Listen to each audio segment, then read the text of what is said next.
पाकिस्तान में server crash कर गए। धुरंधर ओटीटी पर क्या आई, बॉर्डर के उस पार ऐसा इंसेन क्रेज पहले कभी नहीं देखा गया। ओटीटी पर आते ही इतना हैवी ट्रैफिक आया कि पाकिस्तान के स्ट्रीमिंग सर्वर्स ही बैठ गए और कंप्लीटली क्रैश हो गए। आज के पॉडकास्ट विद नमिता में मेरे गेस्ट हैं वेटरन जर्नलिस्ट अनुराग पुनेठा। हमने जो बातें की हैं पॉडकास्ट में वो सबको परेशान कर रही हैं कि आखिर ऐसा क्या है धुरंधर में जो दोस्त तो दोस्त दुश्मन को भी अपनी तरफ खींच रहा है। आप धुरंधर को सिर्फ ये फिल्म मत देखिए कि इसकी बॉक्स ऑफिस कलेक्शन क्या है। धुरंधर को मैं 2-3 चीज से कंपेयर कर रहा हूँ पिछले कुछ महीने से। पिटे हुए भारतीयों को एक दरअसल एक वो भाव दे रही है कि हाँ, हम घुसकर मार सकते हैं। उन्होंने धुरंधर के सक्सेस को कनेक्ट किया है सचिन तेंदुलकर के सक्सेस से। सचिन भगवान अपने शॉट्स की वजह से नहीं बने, सचिन भगवान अपने सेंचुरीज की वजह से नहीं बने। सचिन ने दरअसल वो बिलीफ दिया कि हम इन पाकिस्तानियों को मार सकते हैं। और सबसे इंटरेस्टिंग सवाल, जब फिल्म का प्रीमाइस मोस्टली 99 से लेकर 2008 के बीच में है, तब जेनजी जो शायद उस वक्त पैदा भी नहीं हुए थे या बहुत छोटे थे, वो इस स्टोरी से इतना डीपली कनेक्ट कैसे कर रहे हैं। अनुराग पुनेठा का 25 साल का जर्नलिस्टिक एक्सपीरियंस है, प्रिंट से लेकर टेलीविजन न्यूज़ चैनल्स तक, और आज वो न्यू दिल्ली में Indira Gandhi national centre for the arts के मीडिया हेड के रूप में कल्चरल नैरेटिव्स को शेप कर रहे हैं। Hello beautiful people, welcome back to my channel. मैं हूं नमिता आपके साथ। तो चलिए शुरू करते हैं ये इंसाइटफुल कॉन्वर्सेशन।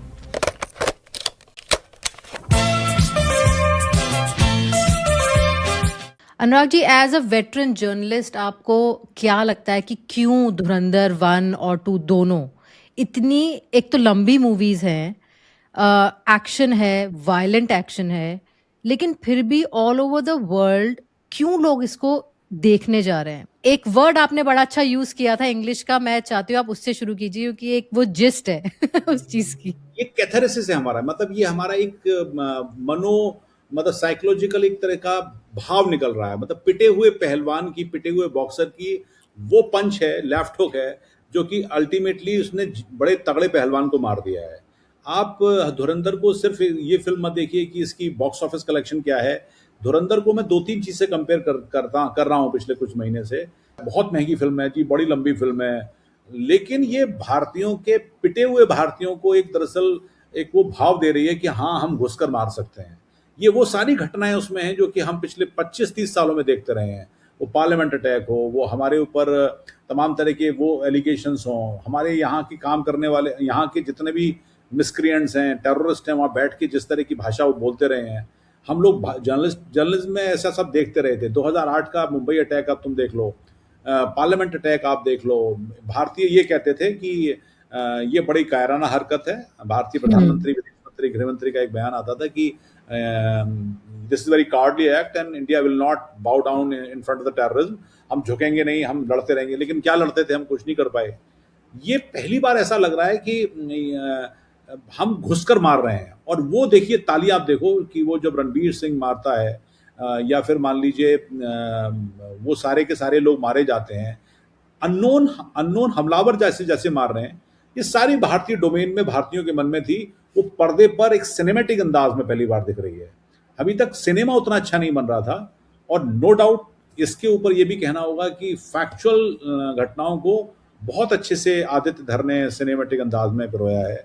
एक्शन है, अच्छी स्टोरी है, पंच लाइन है, बहुत अच्छी सबके अभिनय है। मतलब सभी की बात किया जाए तो एक कंप्लीट मसाला फिल्म है। आप इसको एक सिनेमा के तौर पर देखेंगे तो मजा आएगा, और अगर आप इसको एक तरह से जर्नलिस्ट के तौर पर या उस भारतीय के तौर पर देखेंगे जो पिटा हुआ है, जो हमेशा महसूस करता है कि कुछ तो करें हम लोग, तो ये वो है। और मैं इसकी तुलना दरअसल सचिन तेंदुलकर से कर रहा हूँ। मैं सचिन तेंदुलकर, मैंने आपसे जब कहा कि इसको मैं इसलिए देखता हूं कि सचिन बहुत बड़े प्लेयर हैं, हम उनको गॉड ऑफ द क्रिकेट कहते हैं। हर भारतीय उनके नाम के आगे मतलब सिर ही झुकाता है। सचिन भगवान अपने शॉट्स की वजह से नहीं बने, सचिन भगवान अपने सेंचुरीज की वजह से नहीं बने। अब हो सकता है विराट कोहली उनके रिकॉर्ड्स को तोड़ ही रहे हैं, लगभग बहुत नजदीक हैं, कल को कोई और भी आ सकता है, तो records will go away. But Sachin ने दरअसल 90s में, वो 80, एक आपको घटना बताता हूँ। अगर आप मतलब मुझे तो याद है, मैंने बहुत बचपन में, मैंने और मेरे छोटे भाई ने एक मैच देखा था शारजा में। तब तक कलर टीवी आ गया था, एक छोटा टीवी होता था घरों में, लोग पूरे दिन का वनडे मैच देखते थे। ये शारजा में फाइनल था, अप्रैल कुछ की बात है, और ये 86 की बात है।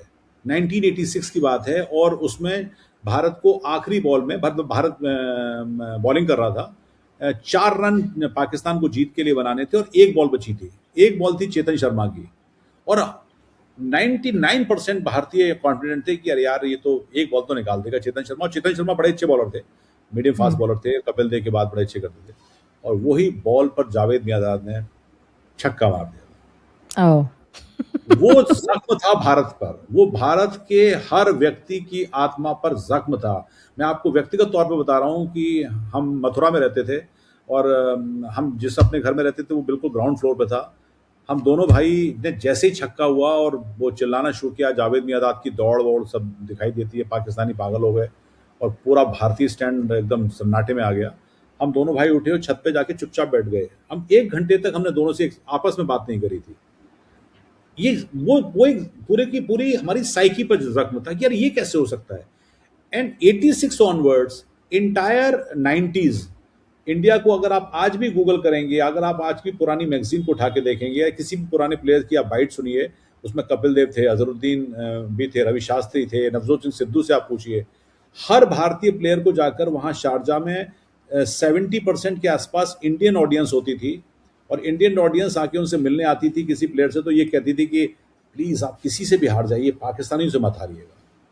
और इंडिया पाकिस्तान से हारती थी। शुक्रवार को मैच होता था, तो हम लोग तो इंडियंस उसमें कहने लगे थे कि देखिए कुछ टोटका करते हैं ये लोग, नमाज पढ़ के कुछ टोटका कर देते हैं। ये इस तरह की बातें चलती थी, मतलब तो जो स्पेकुलेशन।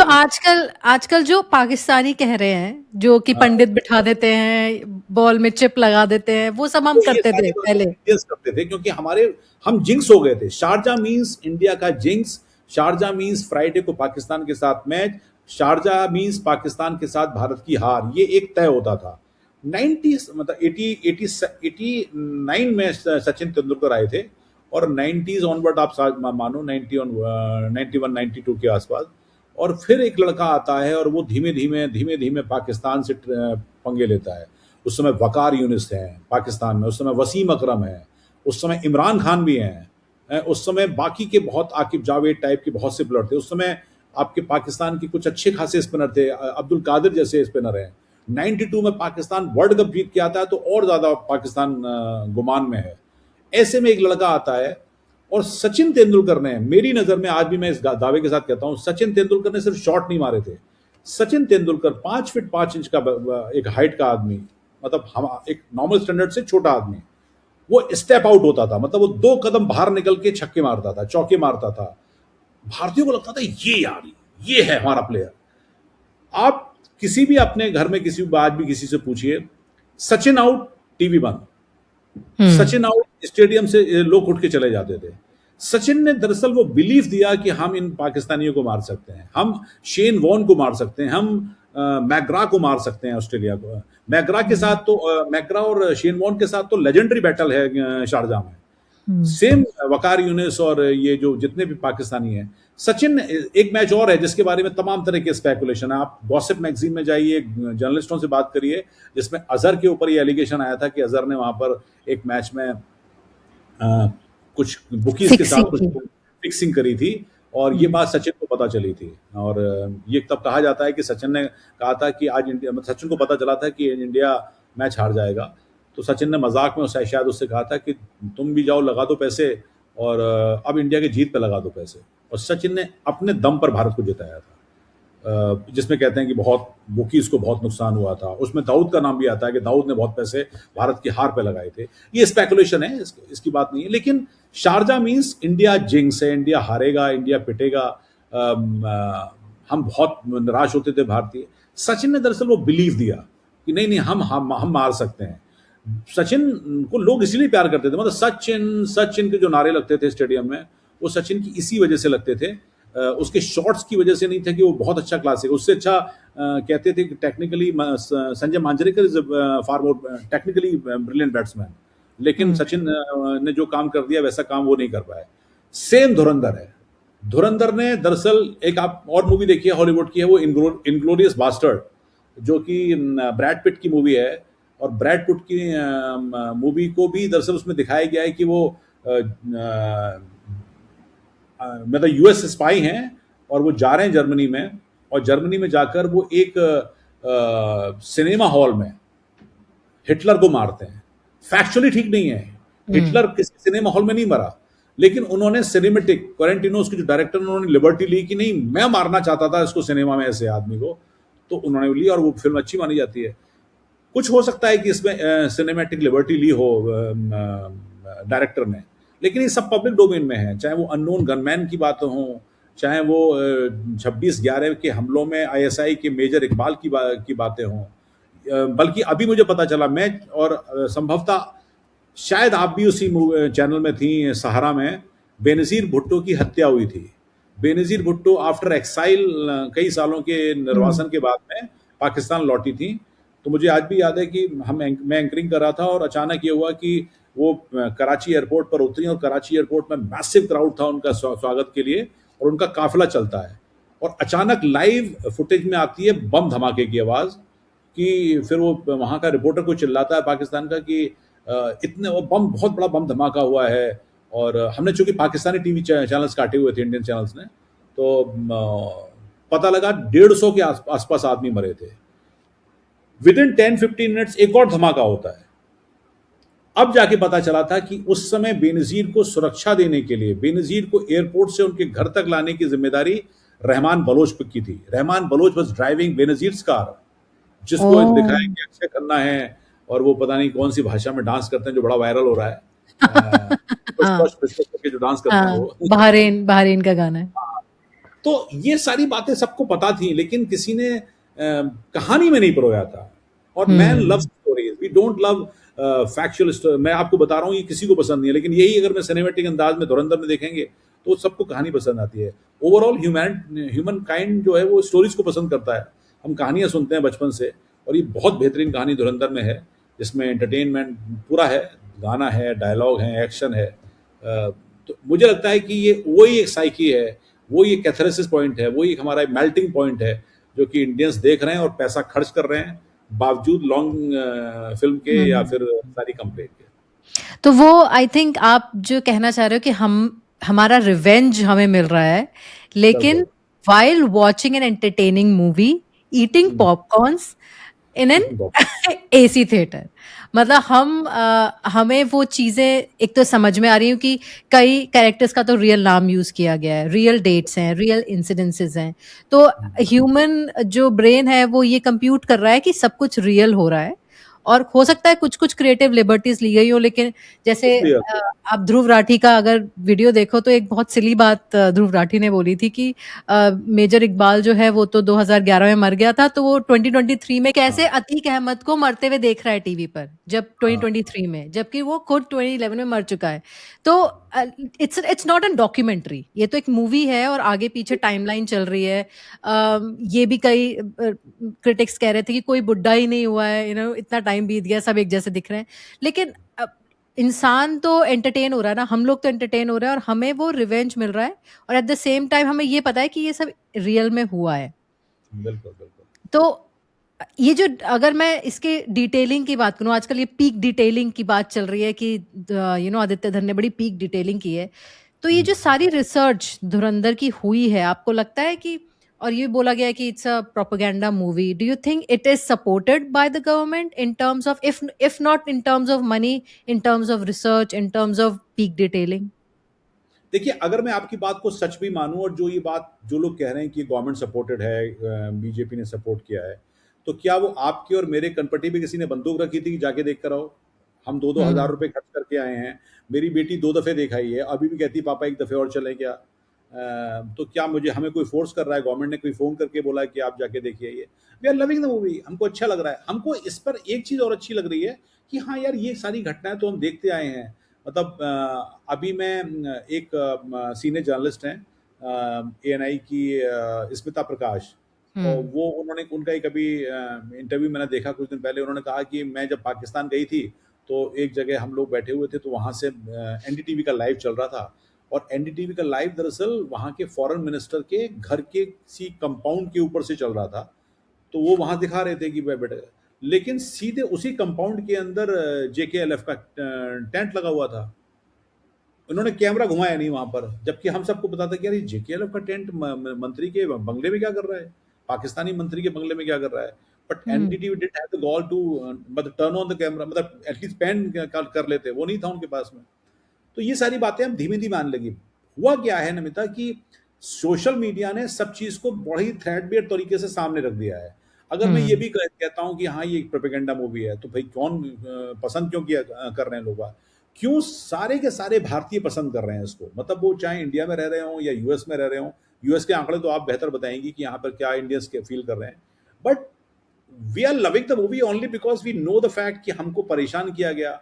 आतंकवादी हमले होते हैं, चाहे जब आप दिल्ली में रही हैं आपको तो पता ही होगा, डीटीसी की बसों के हाँ। पीछे लिखा होता था कि सावधानी से चलिए, कुछ भी लावारिस वस्तु बम हो सकती है। हम्म। ये सारी चीजें होती रही हैं, कौन करता था, कोई नेपाल से मैं आके थोड़ी करते थे। मैं आपको मतलब बीच में काट रही हूँ, मैं सरोजिनी नगर में रहती थी, और वो जो हम्म, ब्लास्ट हुआ था सरोजिनी नगर का, तो हाँ उसका बिल्कुल। रियल लाइफ मतलब उस दिन, वो दिन मुझे याद है क्योंकि मेरे पेरेंट्स और हमारे एक फैमिली फ्रेंड वो सरोजिनी नगर मार्केट गए थे, और उसी उसी दिन, और बस आधा घंटा पहले लकीली वापस आए थे। और जब ब्लास्ट हुआ तो हमारे घर के शीशे हिले थे, मतलब इतना। और मैं काफी दूर रहती थी, आप मान लीजिए 2 किलोमीटर दूर रहती थी मार्केट से। तो जब ब्लास्ट हुआ तो हमें ऐसा लगा ये हुआ क्या है, क्योंकि स- मतलब कुछ समझ नहीं आया था, अर्थक्वेक आया है या फिर कुछ पटाखा फूटा है, गोली चली है क्या, because it was so unsafe those days. आए दिन हम सुनते रहते थे कि यहाँ पे ब्लास्ट हो गया, वहां पे ब्लास्ट हो गया, इस बस में ब्लास्ट हो गया। हमारे डेली रूटीन का वो था ये। और हम लोगों ने, साइकिल में टिफिन में बम रखकर यूपी, ये जयपुर के हनुमान मंदिर के पास में बम ब्लास्ट हुआ था। हाँ, मतलब कौन क्या आ रहा है, कहाँ भाग के चला जा रहा है। और हम लोग काइंड ऑफ ये कह सकते हैं अनुराग जी कि एक्सेप्टेबल हो गया था, बड़ा एक्सेप्टेबल हो गया, कॉमन हो गया था। बिल्कुल। हम लोगों को बहुत बड़ा वो नहीं लगता था कि अरे ये क्या हो गया, ये तो आए दिन होता रहता है, it's now it's part of our lives. बिल्कुल बिल्कुल, ये मैं मानता हूँ, क्योंकि मैं आपको ये कह रहा हूँ ना कि आप किसी भी तरह पे से सरकार को दोष ठहराइए, प्राइम मिनिस्टर को दोष दीजिए, आप ये कहिए कि ये बीजेपी और राइट विंग की चीज़ें हैं, लेकिन अल्टीमेटली मानने वाले कौन लोग हैं, मतलब वो ये लोग हैं जो कि पिछले कई सालों में देख रहे हैं। अब यूपी में दंगे नहीं हो रहे हैं तो लोगों को ठीक लग रहा है। अभी बाय एंड हम्म। लार्ज कुछ घटनाएं होती हैं, लेकिन अभी हम ज़्यादातर लोगों से फ़ोन करके पूछते हैं कि रात में लेडीज़ का निकलना क्या ठीक है, सुरक्षित है, तो लोग बोलते हैं कंपैरेटिवली कि अब चीज़ें काफ़ी बेटर हैं।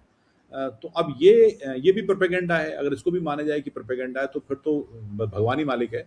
लेकिन ये धुरंधर और की सक्सेस दरअसल मेरी नज़र में पिछले तकरीबन 40-50 सालों में ऐसी सक्सेस नहीं आई है जो कल्ट बनाती है। हम लोग प्रोग्राम शुरू होने से पहले बात कर रहे थे कि in terms of money collection, कि इतना टेरिटरी से आएगा, इतना ओटीटी से आ जाएगा, वो हो सकता है कल को कुछ आंकड़े रहे, लेकिन धुरंधर ने एक एक बड़ी चीज एक तरह से भारतीयों के सामने एक दरअसल एक स्टैंडर्ड सेट कर दिया है। हम्म। पैसे आना एक अलग बात है कि वो दंगल से क्रॉस कर पाएगी कि नहीं कर पाएगी, या आरआरआर या मान लीजिए पुष्पा से बड़ी होगी, ये एक अलग इशू है। कॉमर्शियल सक्सेस तो शोले को बाद में जाके मिली, और हम्म। Sholay became the cult film only because of theme और सारी एक्टिंग की वजह से। Dhurandhar will become the cult film. अब लोग इससे स्टैंडर्ड सेट करेंगे, I am very sure. Bombay film industry अब ऐसी नहीं होने वाली है। बल्कि मैं आपको एक और उदाहरण देता हूँ। हम सब शाहरुख खान को पसंद करते हैं बाय एंड लार्ज। आप तो हम्म। ज़्यादा पसंद करती होंगी, लड़कियां तो बहुत ही ज़्यादा फैन है उनकी। और वो पिछले 30-35 सालों से पूरा दुनिया को कर रहे हैं। रूल कर रहे हैं, हाँ। शाहरुख खान के बारे में आपको एक ट्वीट याद होगा, जब शाहरुख खान की पठान आई थी, ये पठान और जवान दोनों की स्टोरी बता रहा हूँ मैं आपको, मिला के मतलब कुछ अंतर पे आई थी। हम्म। तब एक ट्वीट आया था केआरके का, और केआरके ने ट्वीट किया था कि शाहरुख खान ने अपनी फिल्म को शाहरुख खान की फिल्म हिट करने की कॉस्ट शाहरुख खान को 2000 करोड़ पड़ी है। 2000 करोड़, ये उसने एक फिगर दिया था ऐसा। और उसने फिर उसको जस्टिफाई करने के लिए कहा कि देखिए फिल्म के आप किसी थिएटर में जाइए तो फिल्म के तो थिएटर तो खाली हैं, मतलब 2 4 5 10 लोग हैं, लेकिन हम्म। ऑनलाइन जैसे ही जाएंगे आप तो सब भरे मिलेंगे, आपको सब बुक हो चुका है। तो this is being done because the Shahrukh Khan है, उनकी फैन फॉलोइंग है, उनके तो कनेक्शंस हैं। हाँ, शाहरुख आजकल एक खान को ये नया चल रहा है, पेड बुकिंग हो पेड जाती है, क्या बोलते हो हैं जाती उसको, है, there is a term, block bookings. Block और ये बुकिंग अब हो जाती है, सबने सबने एक्सेप्ट किया, अब ये करण जौहर वगैरह सब एक्सेप्ट कर रहे हैं कि ये ब्लॉक सब एक्सेप्ट बुकिंग्स कर रहे करते हैं। हैं सब। नहीं, अगर आपके पास पैसा है आप ऑनलाइन बुक कर दीजिए किसी भी हॉल को पूरा, कि भई मैं खरीद हम्म। रहा हूँ। अब आपको टिकट बाँटना है बाँट दीजिए, नहीं बाँटना है तो आप अपने घर पे बैठ के एहसास लीजिए कि मैंने तो पूरा हॉल बुक किया हुआ है। नहीं, इसका तो एक ये इंसिडेंस कनेक्शन मैं यूएस से बताती हूँ, नॉट ओनली इन इंडिया ऐसा हुआ कि ब्लॉक बुकिंग हुई।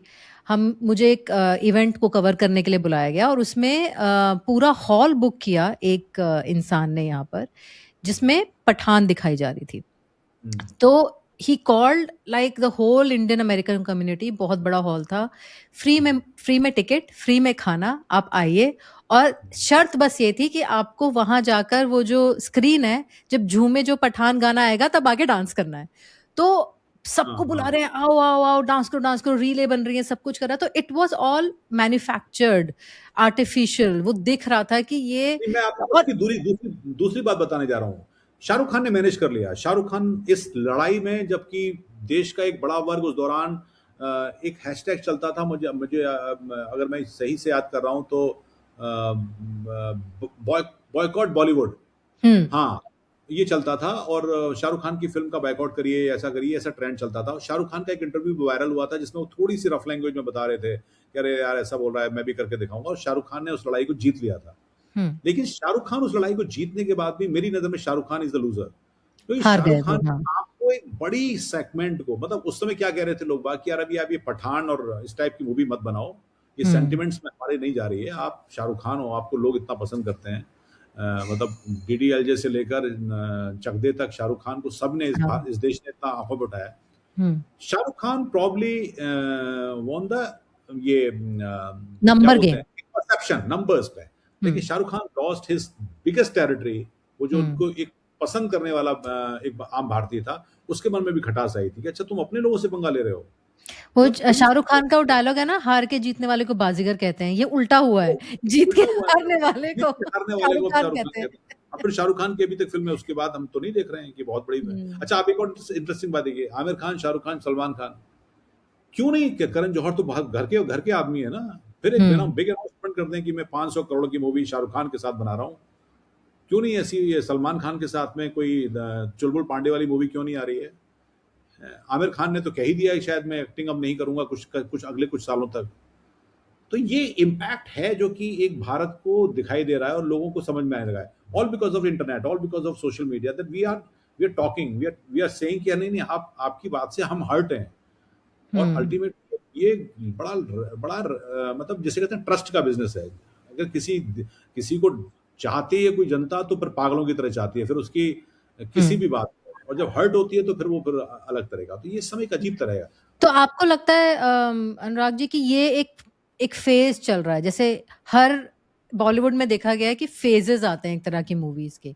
जब हम आपके हैं कौन आई, तो जब एंग्री, वहां से शुरू करते हैं, अमिताभ बच्चन से शुरू करते हैं, एंग्री यंग मैन वाली मूवीज आई, वो भी जावेद अख्तर ने बोला कैथारसिस का ही नतीजा था, क्योंकि आम इंसान जो है वो लड़ नहीं पा रहा था अगेंस्ट पॉलिटिक्स और ये वो। तो अमिताभ बच्चन को वो फिगर दिखाया गया जो आम इंसान है लेकिन बड़े बड़े लोगों से लड़ रहा है, मार रहा है, उनको पीट रहा है। तो वो एक फेज चला, वो कैथारसिस का नतीजा था। फिर वो हम आपके कौन आई, तो फिर आपने देखा होगा वैसी ही मूवीज चली जा रही हैं, सब फैमिली ड्रामा और ये एक्शन मूवीज आई, वो साउथ वाली action type movie, slow motion, तो वही चले जा रहा है। अब धुरंधर एक फिर से एक नया एरा शुरू किया है, विच इज काफी टाइम से हम देख रहे थे, अक्षय कुमार और जॉन इब्राहिम ऐसी मूवीज बना रहे थे, लेकिन वो जो स्केल था जो धुरंधर ने दिया है, विद म्यूजिक, विद एक्शन, वो सारी चीजें, आपको लगता है कि अब वो उसके आगे जाएगा सब कुछ? वो इज इट पॉसिबल कि उसको भी सरपास करना for Bollywood would be easy, या फिर एक धुरंधर बन के बस रह जाएगी and then we again wait for Aditya Dhar's next movie? नहीं, I think we are going in a Hollywood direction, और ये एक स्टेपिंग स्टोन है और बड़ा ही चेंज है मेरी नज़र में। मतलब मैं कोई उसके हिसाब से प्रोडिक्शन नहीं कर रहा हूँ, लेकिन मेरे को लगता है कि मैं वर्ल्ड सिनेमा में जब देखता हूँ, धुरंधर ने दरअसल रियल स्टोरी को एक तरह से ड्रामेटाइज किया है, और लोगों को इसीलिए पसंद आ रही है क्योंकि लोगों को आजकल फैक्ट्स पता हो गए हैं। तो नैरेटिव वॉर तो ये है। मैं आपको एक इंटरेस्टिंग बात और बताता हूँ, सिनेमा की लैंग्वेज में ये प्रोपेगेंडा फिल्म है, तो सेविंग प्राइवेट रायन तो स्टीवन स्पीलबर्ग की मूवी है, कितनी बेहतरीन मूवी है, जब वर्ल्ड की क्लासिक्स में मानी जाती है। अगर आप फैक्ट उठा के देखें तो उस नॉर्मंडी बीच पे तो भारतीय भी लड़े थे, इंडियन आर्मी तो लेकर गई थी, यहाँ से ब्रिटिशर्स तो लेकर गए थे। एक भी आपने दिखाया स्टीवन स्पीलबर्ग ने, एक भारतीय दिखा देते, किसी सरदार जी को दिखा देते, किसी को दिखा देते, उन्होंने बहुतों ने तो जान खोई है, मतलब कई हजार मारे गए। तो क्या वो प्रोपेगेंडा नहीं थी? उन्होंने अमेरिकन को ग्रेट दिखाया। तो अभी एक किताब है बहुत अच्छी, भारत के रॉ के चीफ रहे हैं विक्रम सूद, उनकी किताब पढ़ लीजिए, अनटोल्ड अनटोल्ड स्टोरी, अगर मैं सही हूँ, उनकी किताब का नाम अल्टीमेट गोल, अल्टीमेट गोल। उसमें सारा आप कंफ्यूज हो गए मेरे चैनल के नाम से, अनटोल्ड स्टोरीज। तो वो उन्होंने तो फैक्ट्स के साथ दिया है कि हॉलीवुड तो बेसिकली सीआईए के पेरोल पे था एक तरह से, मतलब वहां पर उनकी स्क्रिप्ट जाती थी। टॉप गन क्या है? टॉप गन में टॉम क्रूज को दरअसल इतना अच्छा पायलट दिखाया गया, वो F-16 की मार्केटिंग है। F-16 को दुनिया में अच्छे जहाज बेचने का मिलता है, उसमें टॉप गन का एक बड़ा योगदान माना जाता है। तो cinema is always been part of the narrative, और probably Dhurandhar can be the one very good example कि अब इंडिया भी अपने हिसाब से मूवी बनाएगा। पाकिस्तान को पूरा हक है, बनाए धुरंधर का पार्ट 2, क्या वो कोई कलंदर बना दे? मतलब कि मस्त कलंदर, मस्त कलंदर बना दे तो कोई, तो किसने रोका है? आप बनाइए मूवी, अच्छी स्टोरी फैक्ट के साथ मिलेगी तो लोगों को पसंद आएगी, मुझे लगता है। और ये बड़ा फेयर गेम है। एंटरटेनमेंट, थिएटर, कैमरा, मतलब we have all been part of this industry. Camera झूठ नहीं बोलता, कैमरा एक अच्छी स्टोरी लगी, क्यों नहीं पसंद आई लोगों को? उतनी पसंद नहीं आई कश्मीर फाइल, बंगाल स्टोरी भी उतनी पसंद नहीं आई, एक अभी केरल स्टोरी भी ओके ओके, केरला स्टोरीज, हाँ, केरला स्टोरी भी ओके ओके थी। अभी एक किसी ने मूवी बनाई थी, उदयपुर की घटना पर कोई मूवी बनाई थी, हाँ हाँ, उदयपुर फाइल्स, उदयपुर फाइल्स, बहुत ही बेकार मूवी किसी ने कहा, और उसको नहीं देखा तो वो पता लगा उसने गाली देना शुरू किया इंडियंस को, तुम हमें सपोर्ट नहीं करो। अरे भाई, फिल्म अच्छी बनाओगे तो लोग देख लेंगे। तो फिल्म अच्छी होनी चाहिए मेरे ख्याल से। तो धुरंधर उस पर पूरी तरह करी उतर रही है। तो मैं एक यहाँ पर उनको फॉलो करती हूँ, यूट्यूबर को, वो अमेरिकन है और जियो पॉलिटिक्स के बारे में ज़्यादातर बात करते हैं, तो इसलिए मैं फॉलो करती हूँ उनको, देखती हूँ। उन्होंने एक दिन देखा, मैं देख रही थी, वो धुरंधर देख रहे हैं, धुरंधर का वो थंबनेल। तो ही सेड कि मुझे बहुत ज़्यादा रिकमेंडेशन मिली है, तो आज मैं धुरंधर देखता हूँ नेटफ्लिक्स पे। तो धुरंधर देखी पूरी, और उसके बाद he was like blown away कि ये क्या देख लिया मैंने, इतनी पसंद आई उन्हें वो। और नॉट जस्ट स्टोरी टेलिंग और मूवी और म्यूजिक और वो सब वो बात कर रहे हैं। और कल भी मैं उनका एक वीडियो देख रही थी, वो आरी आरी पे, वो आरी आरी को लेकर पागल हो गए हैं कि क्या गाना है ये, क्या ये, तो मतलब हॉलीवुड ये हर जगह नंबर 1 पे होना चाहिए। तो फिर उसके बाद मैंने और भी देखना शुरू किया कि किन किन लोगों ने देखी है, फाउंडर्स ने देखी है, और मैंने एक वीडियो भी बनाया, मेरे चैनल पे पड़ा है। तो जो एक बात निकल के आई, apart from being a good movie, और मतलब अच्छा म्यूजिक है, एक्शन है, ये वो लाना फलाना, बहुत लोगों ने बोला कि हमें ये चीजें पता ही नहीं थी कि ऐसा इंडिया के साथ हो रहा है, ऐसा ऐसा पाकिस्तान कर रहा है, हमें ये नॉलेज ही नहीं है। और कई लोग तो कंफ्यूज थे कि ये रियल इंसिडेंट्स पे है, चलो देखते हैं। लेकिन उन्होंने कहा अच्छा रियल फुटेज, क्योंकि रियल फुटेज भी यूज हुई है, स्पेशली वो जब पार्लियामेंट अटैक हुआ है उसमें रियल फुटेज यूज हुई है, रियल ऑडियो यूज हुआ है। तो जब ये वाले आए ना सीन्स, तो फॉरेनर जो क्रिटिक्स हैं, स्पेशली अब इंडिया के करने लगते हैं क्योंकि व्यूज आते हैं उनको, तो वो कंफ्यूज थे कि हमें पता ही नहीं था। तो आई थिंक धुरंधर ने एक चीज जो क्लियर की है, वो ये भी की है कि एक जो नैरेटिव वॉर आप कह रहे हैं, हम लड़ रहे हैं through our soft power Bollywood, उसकी वजह से काफी all over the world globally लोगों को रियल फेस और रियल स्टोरीज पता चल रही हैं। तो आई थिंक ये भी एक रीजन है इसके हिट होने का।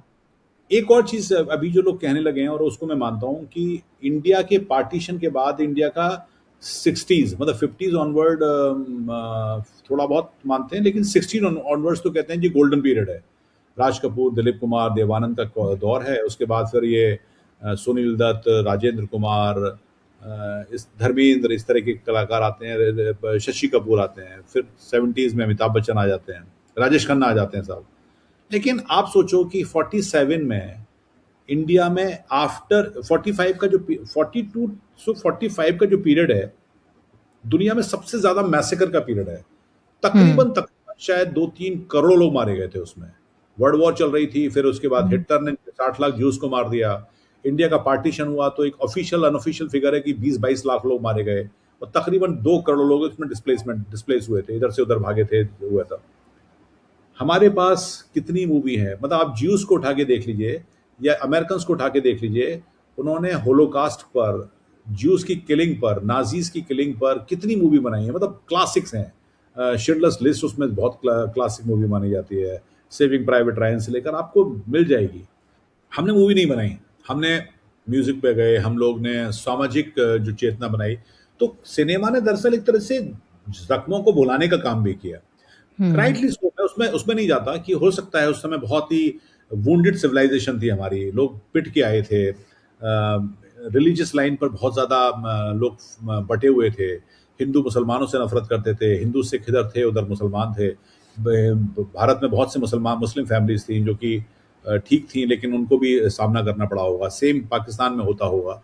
तो शायद सिनेमा ने सोचा कि हम अच्छी स्टोरी सुनाते हैं, कि इस समय देश में माहौल ऐसा है, ऐसी मूवी का माहौल है। और ये एक राइटली आदित्य धर ने टैप किया। उसने पहली मूवी उरी पर बनाई थी, कौशल को लेकर, विकी विकी कौशल, कौशल को हाँ। लेकर बनाई थी। और ये अब उसने बनाई, तो उसने दरअसल देख लिया कि देश में रिएक्शन कैसे आ रहा है।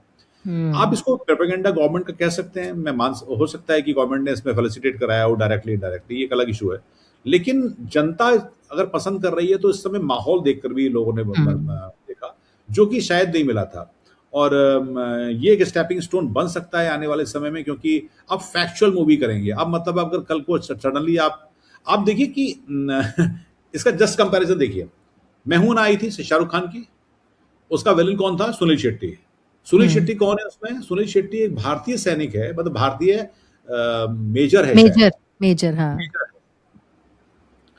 और मेजर है वो इसलिए विलन है क्योंकि वो कबीर बेदी और शाहरुख खान के मिशन मिलाप का विरोध कर रहा है। मिशन मिलाप क्या है? कि भारत और पाकिस्तान में दोस्ती होनी चाहिए। कट टू 2018 या 19 के आसपास से एक आईएसआई के चीफ रहे हैं असद दुर्रानी, और भारत के चीफ रहे हैं, रॉ के चीफ रहे हैं, जिनका नाम है एएस दुल्लत। इन दोनों की किताब आप पढ़िए, और इस किताब में आप पढ़िए कि उसका नाम है स्पाई क्रॉनिकल्स।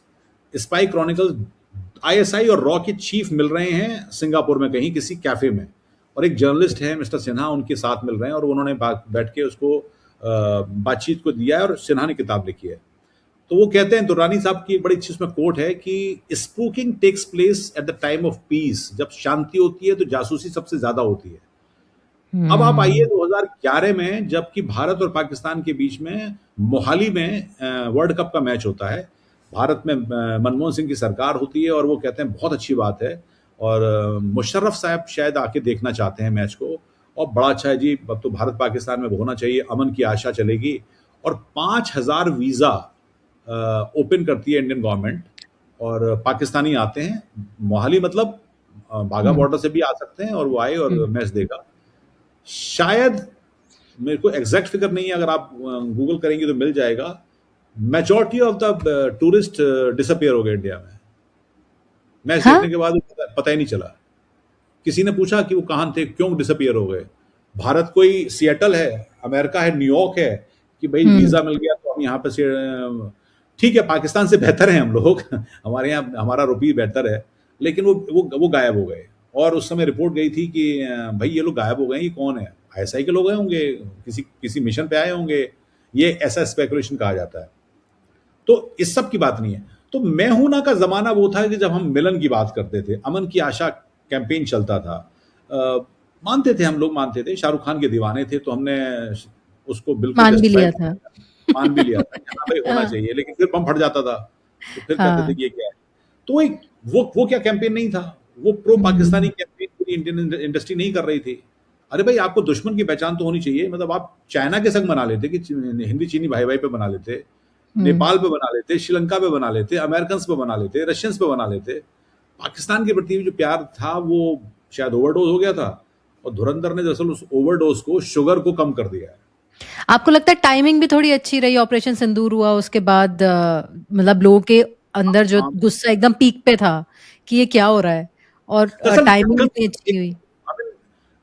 एक तरह का जैसे गंदगी के ऊपर है, आपने कोई कारपेट अच्छा सा बिछा दिया हो और डीओ डीओ वीओ छिड़क दिया हो, तो इस गवर्नमेंट ने शायद आके वो डीओ हटा दिया है और कारपेट हटा दिया है, तो गंदगी दिखने लगी है। लोगों को लग रहा है अच्छा हाँ ये भी हुआ था, अरे हमको तो पता ही नहीं है। फिर कुछ लोग घर वाले बताते नहीं, नहीं हमारे संग तो हम तो देखा है हमने। सडनली कश्मीरीज अब ऑल ओवर द वर्ल्ड बताने लगे हैं कि हमारी फैमिलीज के साथ क्या हुआ है। यूएन में बताने लगे हैं, यूएस में बताने लगे हैं, इंडिया में अब स्टोरी आने लगी है। तो लोगों को पहली बार एक सेंस ऑफ रिलीफ मिल रहा है। वो कैथारसिस बताई ना मैंने, कि हम्म। लोगों को कैथारसिस पॉइंट दे रहा है। मेरी नज़र में ये बड़ा माइलस्टोन है। और अब वैसी फिल्में तो नहीं बन पाएंगी कि आप सिर्फ रॉ की कोई लड़की, खूबसूरत लड़की, और या हीरो सलमान खान और आईएसआई की कोई हम्म। लड़की रोमांस करेंगे और भाग जाएंगे। ऐसा एक तो न्यूज खैर भी हो। आ रही है ना, आलिया भट्ट की मूवी आ रही है अल्फा, तो उसमें भी हम्म, सेम है। आलिया भट्ट जो है वो रॉकी एजेंट है, और जो दूसरी एक्ट्रेस है उनका नाम मैं भूल रही हूँ, हम्म, ऐसे उनका नाम है, वो आईएसआई की एजेंट है, और वो कुछ मिल के एक जॉइंट मिशन कर रहे हैं। तो आफ्टर ओके। धुरंधर अब कह रहे हैं कि आलिया भट्ट ने बोला है कि भैया ये मूवी सीधा ओटीटी पे रिलीज करो। Dhurandhar is a symbol of India's pent frustration, जो हम्म। ऑफ 90s 90 ऑन, मतलब 1990 ऑनवर्ड जितना भी हमारे पास अटैक हुए हैं, टेररिज्म के अटैक हुए हैं, हम लोग टैक्टिकली हारे हैं, स्ट्रेटेजिकली जीते हैं। बस पाकिस्तान ने टैक्टिकल वॉर जीती है, मतलब वो आ गए, बम फोड़ के चले गए, लोगों को मार दिया। ऐसा काम हम नहीं कर पाए थे। उसका एक सिनेमेटिक जस्टिफिकेशन है। और जिस सिनेमा में जब जब कभी भी दुनिया में इस तरह की स्टोरी होंगी जहां पर लोग लोग कनेक्ट महसूस करेंगे, तो वो एक बड़ा वो है, टर्निंग पॉइंट होगा। और Dhurandhar is a turning point in every sense, cinematically, story wise, और मेरे ख्याल से इमोशन वाइज भी। जी, अब जब भी कोई अच्छी मूवी बनती है ना, मुझे लगता है चाहे वो कोई भी कल्ट मूवी आप उठा के देंगे, हर चीज़ एकदम ऐसा होता है ना कि एक ब्लॉक्स की तरह आके एकदम सेट बैठ जाती है, तभी वो मूवी कल्ट बनती है। उसका म्यूज़िक अच्छा होता है, उसका डायरेक्शन अच्छा होता है, उसकी स्टोरी अच्छी होती है, उसकी सिनेमैटोग्राफी, हर चीज़ एकदम परफेक्ट होती है, तभी वो कल्ट बनती है। And with Dhurandhar is not just the story and the message, the kind of music, the kind of action, acting, हर चीज को इतनी ब्यूटीफुली उसको एडिट किया है, उसको टेलर किया है। और धुरंधर सिर्फ एक वजह से हिट नहीं हो रही है, इसकी बहुत सारी वजहें हैं, और आई थिंक वो बहुत सारी वजह एकदम सेट बैठ रही है, कोई भी इम्बैलेंस नहीं है, हर चीज बैलेंस्ड है पूरी बिल्कुल मूवी बिल्कुल। में। And it's connecting with not only the older generation, Gen Z, बल्कि ग्लोबली कनेक्ट कर रही है। और अब पैन इंडिया क्या, पैन ग्लोबल हो चुकी है, पैन वर्ल्ड हो चुकी है मूवी। तो आई थिंक दैट्स इसको हम सम अप यही कर सकते हैं, Dhurandhar is beyond definition, but we are still trying to box it into a definition, तो ये क्लोज डेफिनेशन हो सकती है। चलिए, thank you so much Anurag ji on this note.